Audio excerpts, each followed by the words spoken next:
Alright, welcome back everybody. Got this pulley I'm machining. This was a 3-step pulley, cast iron. Come on, I didn't have no use for it. Come on an old engine I had, or a electric motor. But anyway, I need this wide groove here because what I'm going to do, it needs to fit that belt. So what I'm going to do is I'm going to take this 1/2 horsepower motor off of here. I have a 3/4 horsepower capacitor start motor. I'm going to put that on there. But first I got to get a pulley made for it. This little 1/2 horse just doesn't quite get it. It's fine in the lower speeds, but you put it in high speed, it bogs down pretty bad. So I'm going to work on this pulley here a little bit. We'll get this thing cut down, get rid of all the scrap I don't need, and we'll get this new motor put on. We'll see how it works then.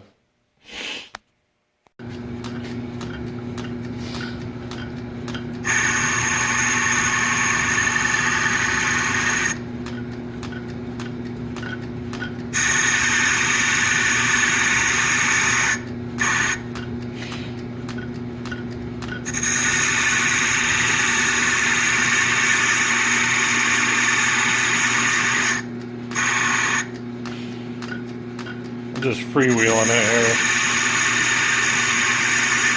Trying to get all this material knocked off that I don't need.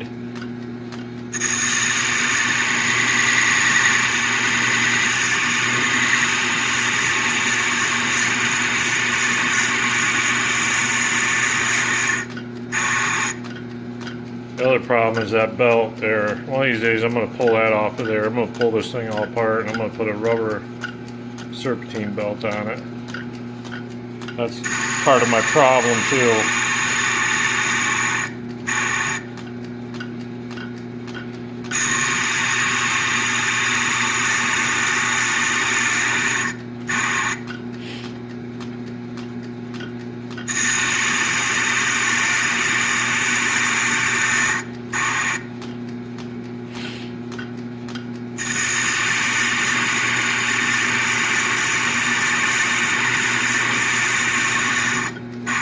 This is cast iron, so it cuts really easy.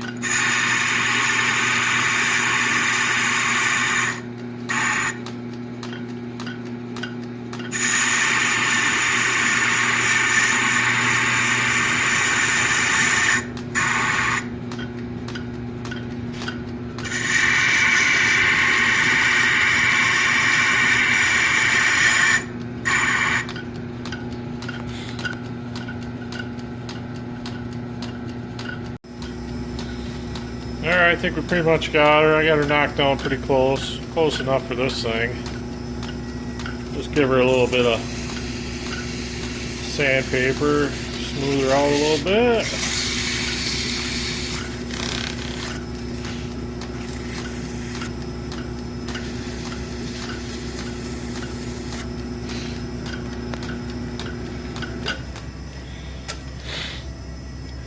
Looks pretty good. There's a little bit of a line there, but nothing you can barely see. Alrighty, now I'll get this mounted on that motor. We'll get this thing switched over. Alright, well, we got the pulley mounted. It looks pretty good. Find my tape measure.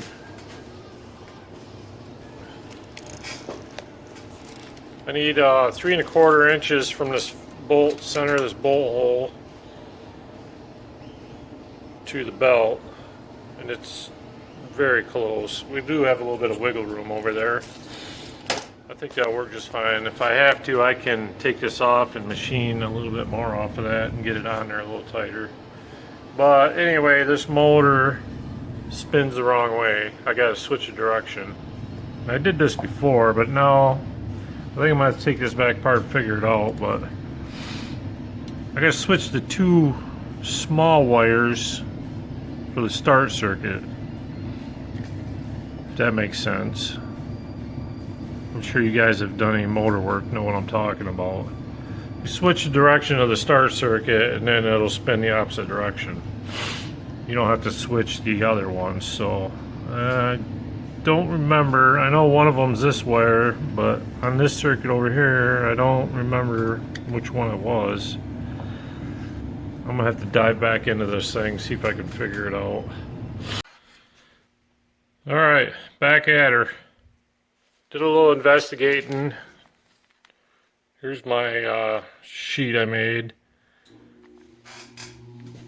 Sorry about my furnace, kind of noisy. Anyway, hot side, the way it was 2, 4, and 5. So I just had to switch the 5 into 6. So this is the new wiring. So it'll be 2, 4, 6, 1, 3, 5. When I say 2, 4, 6, that's just the numbers or the way the manufacturer has them. The small wires are the start because they don't need to be big wires. They're only on for a split second until the motor gets up to speed. The other bigger wires are the field winding. I hope that makes sense. So I hope that's clear as mud, as my friend Mr. Pete says. Anyway, I'll get this thing put on. I think we're almost ready to go here. We'll give this thing a try, see how it works.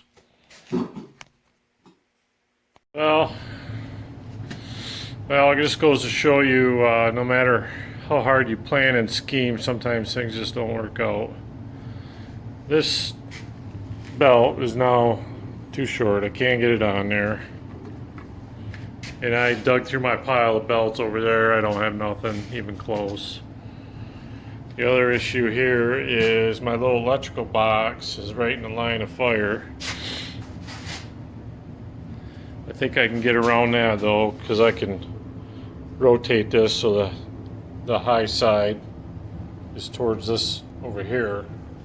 That'll give me a little bit more clearance. So I think we can get around that. I think if I get a belt that's an inch or two longer, I think we'll be in good shape. Because I can lower that motor down a little bit more maybe. We'll see. I'm gonna keep fighting with it here. Originally this lathe had a 3-phase motor on it. So when I bought it, I just threw a 1/4 horsepower on it, and that obviously didn't work out. So then I dreamed up a 1/2 horsepower motor. Here it is. And that works pretty good. It needs a little more. So I'm gonna keep fidgeting around here. Hopefully I can get this thing to roll, and I'd really like to put that 3/4 on there. I think all around it would be a better setup. So I'll keep you posted.